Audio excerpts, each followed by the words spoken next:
Stop. Don't skip this. I need you to think about a specific moment, not a general idea. A specific moment that actually happened to you. You were somewhere ordinary. A gym, a grocery store, a work event. Somewhere you weren't trying. Somewhere you weren't performing. And a younger woman, not a little younger, meaningfully younger, looked at you in a way that lasted just a half second too long, and then she smiled. Not a polite smile, not a customer service smile. Something quieter than that. Something that landed differently. And I know exactly what you did next. You buried it. You rationalized it. You told yourself a story so fast, you almost believed it before the moment was even over. I'm not here to hype you up. I'm not here to sell you some fantasy. I'm here to do something way more uncomfortable than that. I'm going to show you, using real psychology, real behavioral science, and real human pattern recognition, exactly what that moment was about, what she was actually responding to, and more importantly, why you keep refusing to see it. Because that refusal, it's not humility, it's a habit. And habits can be broken. Let's go. Here's where we have to start. And this is gonna sting a little, so stay with me. You are not the same man you were 15 years ago. That sounds obvious. But the part nobody talks about is this. The changes that happened inside you are not the ones you think. You probably focus on what you lost. The metabolism, maybe the hairline, some of the fire you had when everything felt urgent and possible and brand new. You count the losses like receipts you can't throw away. But here's what actually happened during those years. The part that doesn't get a highlight reel. You built something that most people spend their entire lives chasing and never actually find. You built an internal reference point. Most people, younger people especially, they don't have one. They're making every decision based on external feedback. How does this look? What will people think? Am I doing this right? They're constantly outsourcing their sense of self to whoever's in the room. It's exhausting, it's destabilizing, and it shows. It shows in their energy, in their posture, in the way they enter a space and immediately start scanning for approval. You don't do that anymore. And that difference, that single, quiet difference, is the foundation of everything I'm about to explain. Let's talk about what actually happens in the human brain during a social interaction. Because once you understand this, that smile is never going to confuse you again. Every time we interact with another person, our nervous system is running what you could call a threat and resource assessment, constantly, in the background. We're not conscious of it, but it's happening every second of every interaction. The nervous system is asking, is this person safe? Is this person stable? Does being near this person cost me energy or give me energy? Now here's the critical part. The nervous system is not asking those questions with language. It's asking them with felt sense. It's reading posture, micro-expressions, vocal pace, eye contact, spatial behavior, the way someone breathes. It's processing all of that data simultaneously and delivering a verdict. And that verdict arrives before conscious thought catches up. That's why the smile comes before she's even had a chance to think about you. Her nervous system delivered its verdict. Stable, grounded, safe, interesting. And her face responded automatically. The smile wasn't a decision, it was a signal. A readout of what her biology already concluded. Now here's where it gets really interesting. What is her nervous system actually picking up on? What specific signals is it reading that are triggering that kind of response? 3 things. And they all show up in men who've lived enough to stop performing. Number 1. Non-reactive presence. You don't flinch at social stimuli the way younger men do. A loud noise, an uncomfortable silence, an unexpected glance, you don't spike. Your baseline stays steady. And that steadiness broadcasts safety on a frequency that the nervous system reads instantly. Number 2. Compressed energy. You don't leak. What I mean is, men who haven't done the internal work yet, they're always externalizing. Their anxiety becomes other people's problem. Their need for validation becomes a pull in every interaction. Their emotional state is visible, reactive, porous. You've learned, through years of experience, to contain your internal state, not suppress it, contain it. There's a difference. And that containment creates a density, a gravity, that people physically feel when they're around you. Number 3. Unpressured attention. When you look at someone, there's no agenda behind the look. You're not trying to extract anything. You're not calculating. You're just present. And in a world where almost every piece of attention comes with strings attached, with expectation, with agenda, with need, attention without strings is disarming. It makes people relax in a way they can't fully explain. That smile is her body saying, I don't know why, but I feel better standing near this person. Now I want to get into something that most attraction content completely skips. Because most content is surface level. It talks about confidence like it's a switch you can flip. It tells you to stand up straight and make eye contact, and suddenly everything changes. That's not what we're doing here. What I want to talk about is the concept of psychological weight, and why it's the single most attractive quality a man can develop, and why it almost exclusively belongs to older men. Psychological weight is not about being serious. It's not about being stoic or cold or hard to read. It's about the sense that when you're in a conversation, there's something behind your words. There's a history. There's considered perspective. There's the weight of decisions made and consequences lived. Younger men are often all surface, not because they're shallow people, but because they haven't had enough time to develop depth yet. They haven't been wrong enough times to become humble about their certainty. They haven't lost enough to understand what actually matters. They haven't sat with enough silence to be comfortable in it. You have. And when someone with psychological weight enters an interaction, people feel it. It's not intimidating, it's grounding. It's like the difference between standing on tile and standing on solid stone. One has give, one doesn't. And in a world full of give, full of anxiety and performance and noise, solid stone is exactly what the human nervous system is looking for. Here's where it connects to that smile. A younger woman smiling at an older man is often, not always but often, the response to encountering real psychological weight for the first time in a long time. It stops her. Not dramatically, just enough. Just long enough for something to register that she can't quite name. And that unnameable quality, that's what keeps you in her thoughts long after the moment is over. Hold up real quick. If what I'm breaking down right now is shifting something in how you see yourself, I need you to do one thing. Hit subscribe right now. Turn on the bell. Because what I'm about to get into in the second half of this video is the stuff that most men never hear, the reason you keep walking away from moments that were actually meant for you. Don't let the algorithm bury this. Subscribe and let's keep going. All right, let's get into the uncomfortable part. There is a version of you that exists right now, the real current version, that is significantly more compelling than the version you carry around in your head. Let me say that again, because it matters. The image you have of yourself, the internal story you tell about who you are, what you deserve, what kind of attention is realistic for a man your age, that image is old.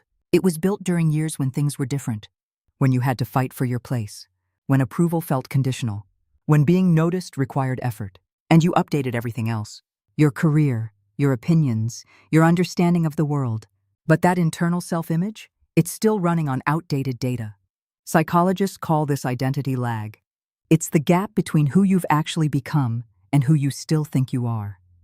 And it's incredibly common in men who've gone through significant internal development, because that development happens quietly, without fanfare, without someone handing you a certificate that says, "Congratulations, you have officially become a man worth paying attention to."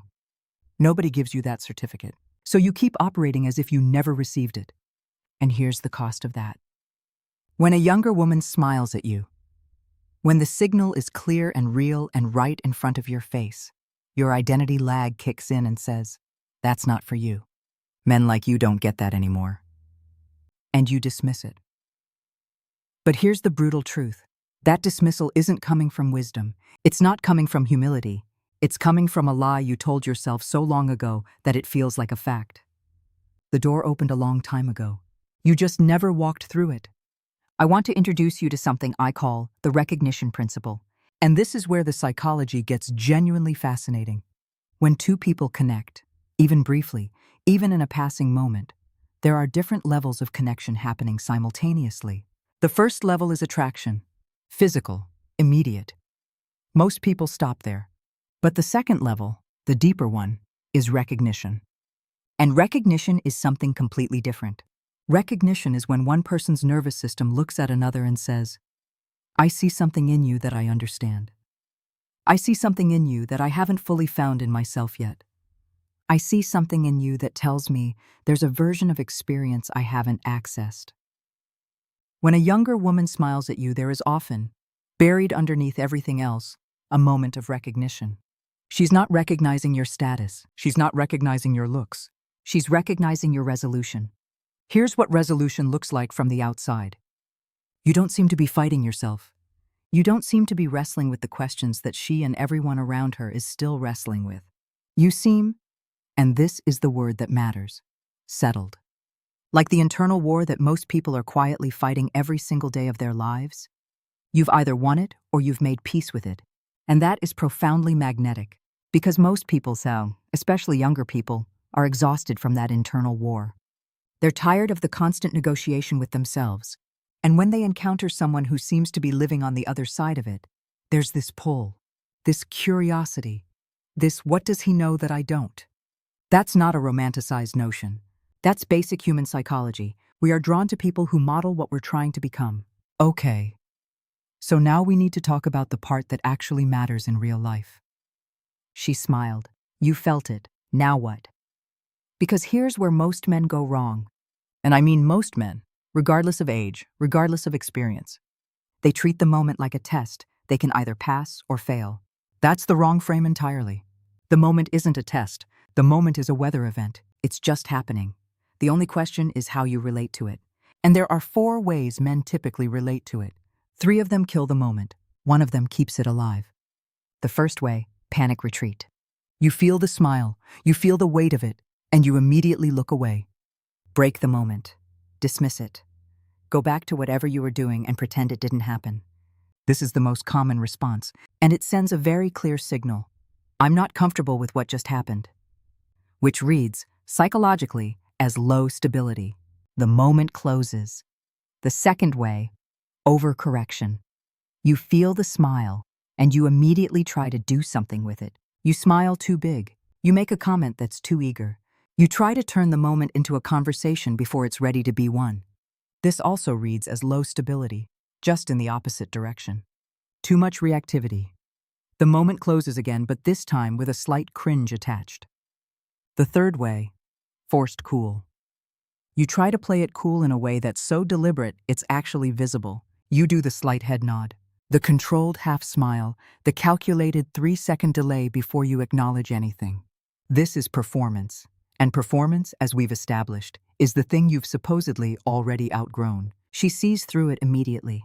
The moment doesn't close, but it cheapens. The fourth way, the right way, you stay. That's it.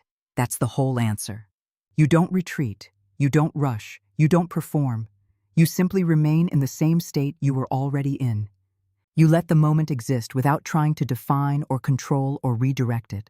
Maybe you make quiet, calm eye contact for just a beat longer than you normally would.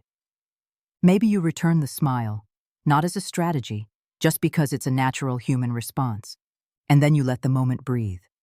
What you're communicating with that response is the most powerful thing a man can communicate in any interaction. I'm not moved by this, not because I don't notice it, but because I'm steady enough to hold it. That kind of calm is what she was responding to in the first place. You just confirmed that what she sensed was real. And now, the loop stays open. She thinks about it later. She notices if you're in the room again. She finds a reason to walk past where you're standing. Not because you played a game, because you were exactly who you appeared to be. There's one more layer I need to peel back here, and this one I think is the most important, and the least talked about. When we say a younger woman smiles at an older man, the conversation always goes to attraction. Always. As if attraction is the only possible explanation. But there's something else happening, something underneath the attraction, something that actually precedes it. Safety. And I don't mean safety in the obvious, dramatic sense. I mean emotional safety. The subtle, almost unconscious sense that I can exist normally around this person. That I don't have to perform, that I'm not being evaluated, that I can just be a person standing in a space without it costing me something. That kind of emotional safety is rarer than people realize. In most social interactions, especially for younger women, there's a constant background hum of evaluation, of performance, of subtle pressure to be entertaining, agreeable, attractive, interesting. Most interactions have an emotional cost. Small, but real. You don't create that cost because you're not invested in managing how she sees you. You're not angling. You're not trying to steer the interaction toward a particular outcome. You're just present. And that lack of agenda, that unpressured attention, registers as safe on a deep, instinctive level. Psychologists have a term for this: low hedonic cost. Being around you doesn't drain her. It doesn't demand anything. And paradoxically, that lack of demand is what creates the genuine pull. People want more of what costs them nothing. And that's what you offer, not because you planned it, but because you've stopped trying to extract something from every interaction. Let's talk about experience. Not the kind you put on a resume, the internal kind. There's a specific quality that comes from having watched enough cycles play out, from having been wrong about things that mattered and figuring out how to keep going, from having wanted things desperately and then watching them not pan out, and surviving that, and eventually understanding why they couldn't have. That quality is called perspective. And perspective does something to a man that nothing else can replicate. It removes desperation from his decisions. Younger men are driven by urgency in a way they can't fully control. Everything feels like it might be the last shot. Every opportunity has an edge of panic underneath it. Every interaction carries the weight of what if this doesn't work out. That urgency shows up in their body language, their tone, their eyes. You've seen enough to know that it almost always works out. Or if it doesn't, that something else does. You've learned to move without the spike of desperation underneath every step. And people feel that. They feel the difference between a man who needs this moment to go a certain way and a man who is genuinely okay with however it goes. That okayness, that ease, it is disarming in a way that no strategy, no pickup line, no curated version of yourself could ever be. And it shows up in something as simple as the way you stand. The way you don't check your phone every 45 seconds. The way you're actually there when you're there. A younger woman notices that, maybe without words, maybe without consciously recognizing what she's responding to. But she notices. Here's a concept from social psychology that ties everything together: the contrast effect. Human perception doesn't work in absolutes, it works in contrast. We don't experience things as they are. We experience them relative to what surrounds them. A single candle in a dark room is blinding. The same candle on a sunny day disappears. You are that candle. Not because you're doing anything dramatically different from the men around you, but because the environment you're in, the baseline of emotional noise, performance, reactivity, and need, is so consistently high that your absence of those things creates stark contrast.